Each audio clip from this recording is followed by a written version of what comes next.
So this talk is titled Untrustworthy Hardware and How to Fix It, but due to the destination of the project, I think it would be better titled Seeking Hardware Transparency. I'd like to thank the contributors that made this happen. So some of the channels on Freenode were very helpful. Some people in the OpenRISC community really helped make this happen, as well as Propeller Guy, who worked on the Propeller I/O interface that we have. Before we get started, I'd like to speak a bit on what I do like in the computer community. That is the fact that we are not relying on closed source, black box, and known weak algorithms anymore. We have trusted, free, and open source crypto algorithms that are heavily scrutinized and are readily available and widely deployed. So for this talk, I'd like you to forget about software for a bit. I don't want you to think about any of these. But I do want you to still think about security. So where do we go from here?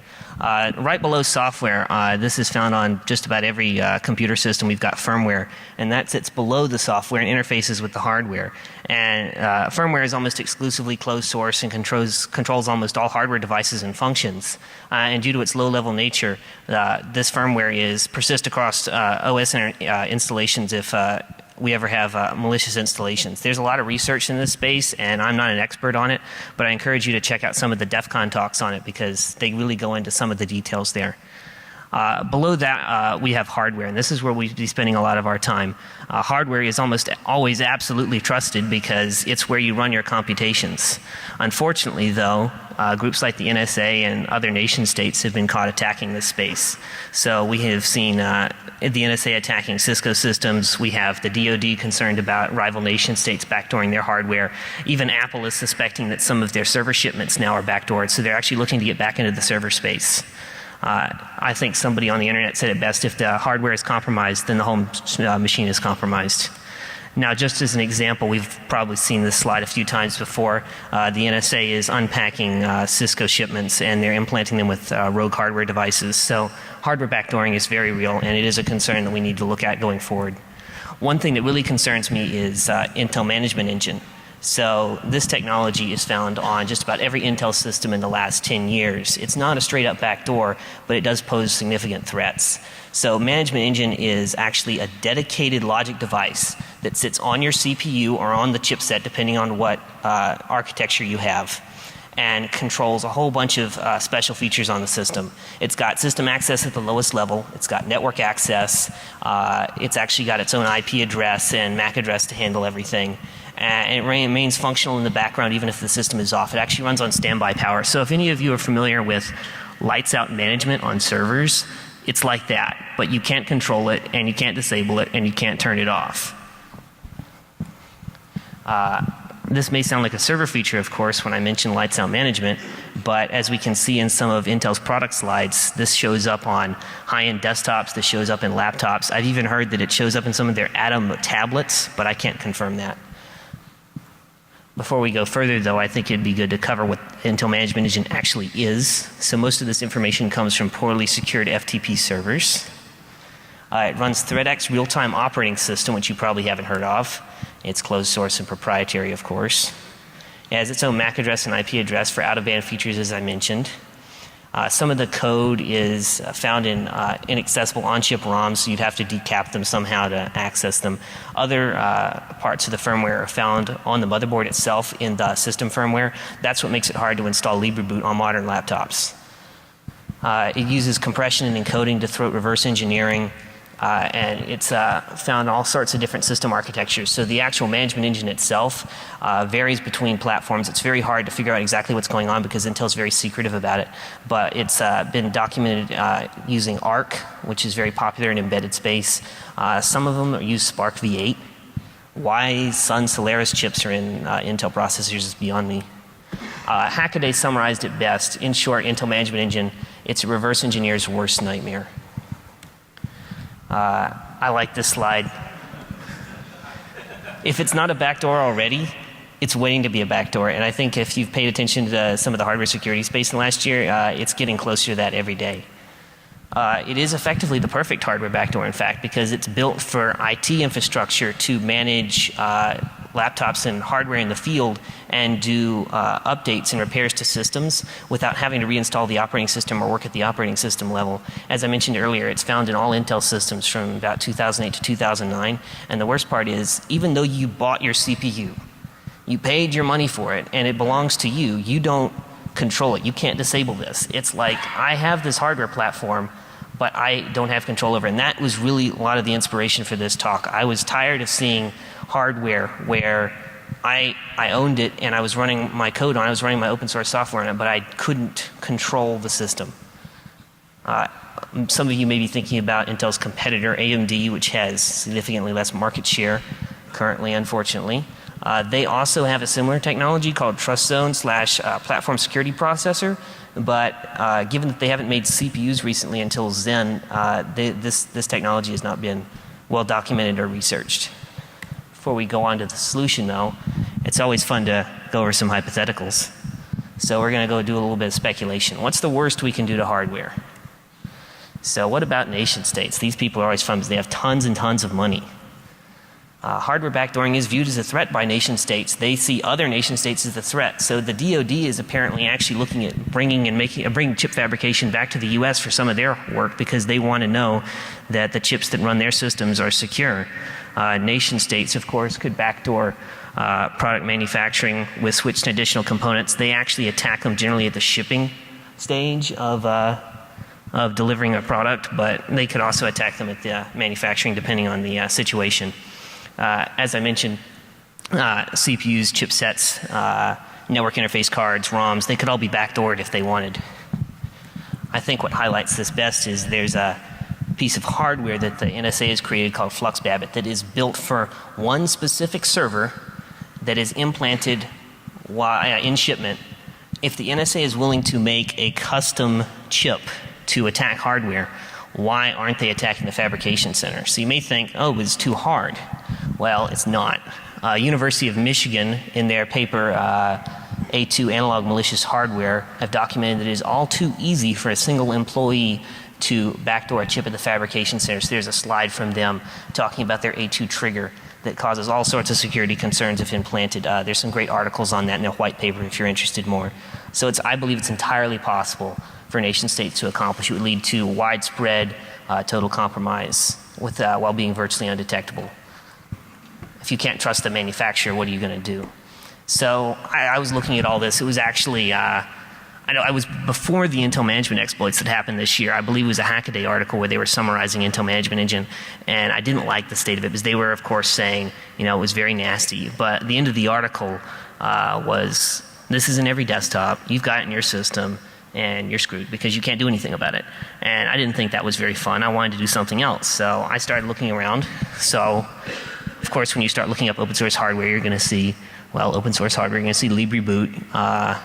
You're going to see stuff like the Novena Hacker laptop, which are very cool.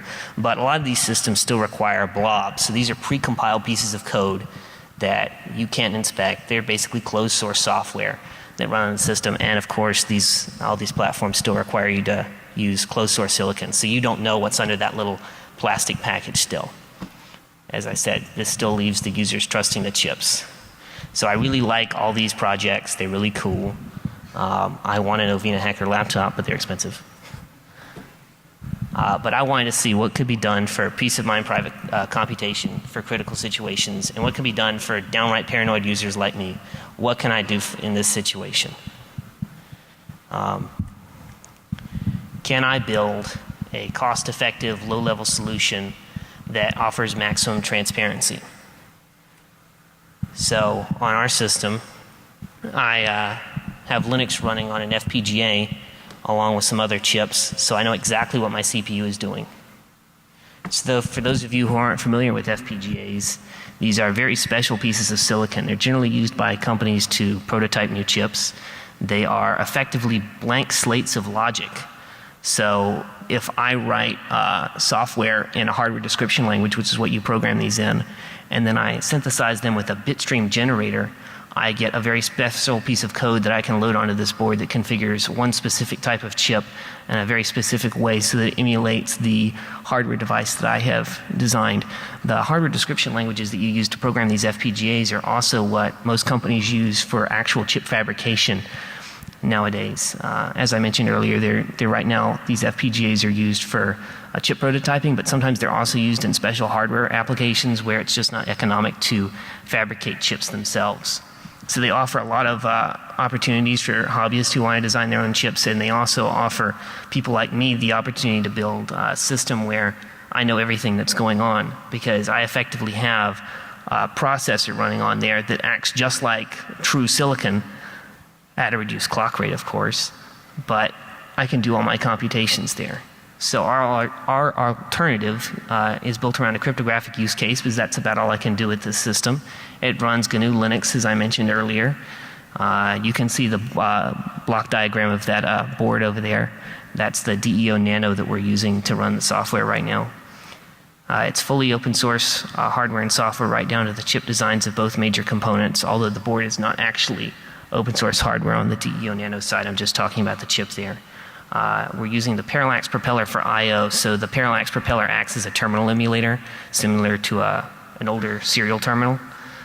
And then we have the OpenRISC CPU design, the MOR 1KX 6-stage RISC CPU running on that FPGA, running the OS and operating system. So we took the OpenRISC CPU standard and we built a system around it. So it's got JTAG, it's got UART, it's got an SDRAM bus.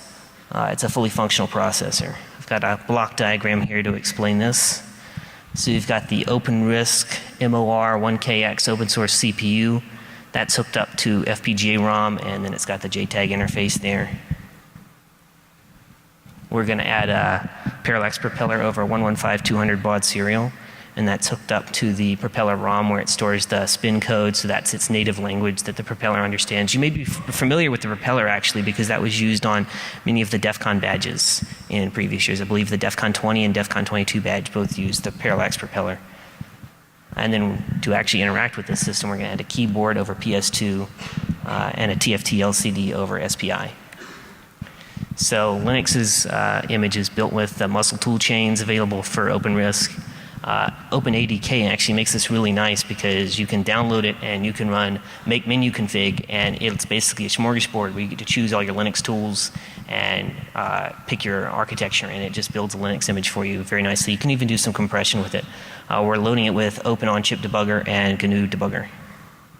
The propeller is programmed in Spin, and it's using PropLoader, of course, to load it, which is an open source tool, and running OpenSpin.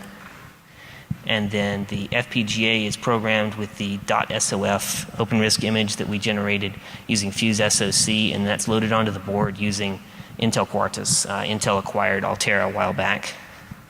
So now onto the results. The results are a bit complicated. So we have the final product here. In the upper right, kind of middle of the first picture there, you can see the DEO Nano. Under those two fans, we have the parallax propeller. The fans are providing some downdraft airflow to cool the thing off. Also, they look cool. I like fans. We've got two batteries in there to power the thing that are a bit overkill. Those were also fun to get through TSA. This device does not look suspicious at all. We've got two power controllers there, so that's making sure the batteries don't blow up, which is very important. On the picture on the right there, you can see some of the cabling. So that's actually the wiring for the TFT LCD, and the little wire at the top is the serial output of the DEO Nano board. So this is where it gets a bit weird. So it worked great, but it actually does work now. Right before DEF CON, this was the morning before I flew out, the board all of a sudden was giving me some sort of strange error code. Error code 87, can't scan JTAG chains. That doesn't look good. Let's go to Intel. Let's see. They want me to buy a new USB blaster cable. If you look back here, the USB blaster is actually on the board, so they're asking me to buy another board. Turns out when you're flying out that morning, you can't exactly get a DEO Nano FPGA board. But I had a backup video. So on this, it's going to play properly. Come on, my bad. We have me holding a camera, looking at a screen, looking at the terminal outputs. This is a serial output running into Xterm of the processor, and it's going to boot to a BusyBox console in a moment here. So we'll actually get to see the system running. It runs on the TFT LCD, but for visibility I had it running back into my laptop. So I should get the BusyBox shell here. And now I'm going to, with one hand, type cat's proc CPU info, so just give me time. It's harder than it looks. There we go, so you can see the open source CPU there. Now I'm just going to halt the system. We good? Done. So FPGAs are no fun, turns out. The tools are massive. They are like 6 gigabytes compressed to download. And they're no fun to work with because there's a whole bunch of stuff you have to mess around with just to get the board up and running. So as a result of this project, I put together a thing called BuildScript. I'm probably going to change that name. That takes the suck out of FPGAs, hopefully. So it downloads everything for you, hopefully. It loads the bit stream to the DEO Nano after you've built it, so it has Fuse SoC integration, so it can use Fuse SoC to build that image. It can write GNU Linux to memory, so you don't have to deal with OpenOCD or connecting over Telnet. It can program the propeller, and it's going to have a hardware setup guide in a bit because it was actually very hard to find documentation of where the serial output was when you loaded the thing up properly. It's a fully interactive piece of software. All code, of course, 3D models, guides will be available shortly at that link, which you can download from the DEF CON torrent server with this talk. So I don't think I got to this earlier, but this is the actual physical device that I built for myself. So you can see everything on the back there. It's got nice blinky lights because that's, of course, what's important. We all know that's what you're after. And if I had a keyboard with me, I would be able to plug into this thing and run it. Before we go, one more thing. It's kind of a poor header there. AMD on a Reddit recently has publicly stated that they are strongly considering open sourcing their IME equivalent, which is Platform Security Processor / Trust Zone. But unfortunately, that was about 3 months ago, and they haven't done anything since. But if they find it economically viable, that would be really, really nice. This is an ongoing project. This system is not the final state. This was built after school was over in about 2 months before DEF CON. I want to add some RF side channel hardening. The thing is already battery powered because there's, if any of you are familiar with power-based side channel analysis for crypto attacks, they're very, very, very effective against FPGAs due to the design of the chip. So I already addressed that by adding battery power to this thing so it's not running off AC. But I would also like to have it running off of, or running with an RF side channel hardening, so some sort of Faraday cage. I'm also looking at increased system independence, so you don't have to deal with all that programming stuff. I want to add U-boot, but I haven't gotten there yet.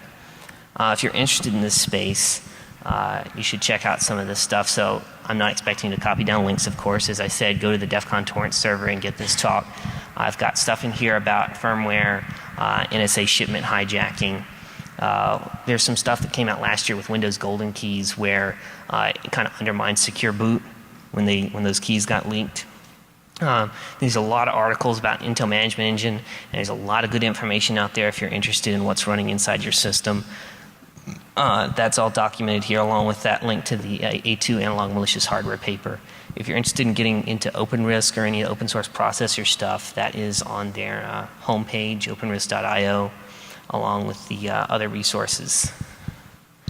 Before we go, though, I'd like to make some comments. So this device is not meant to be a silver bullet for all hardware concerns. This was a project I built for myself because I didn't like the state of hardware. What I want you to get out of this talk is that there are some problems with hardware. There are some problems that people aren't addressing. I would like more control over my processor, and I think there are other people that would like that too. And I think if we start talking about this, maybe we can push for more open source hardware and more system transparency. Thank you.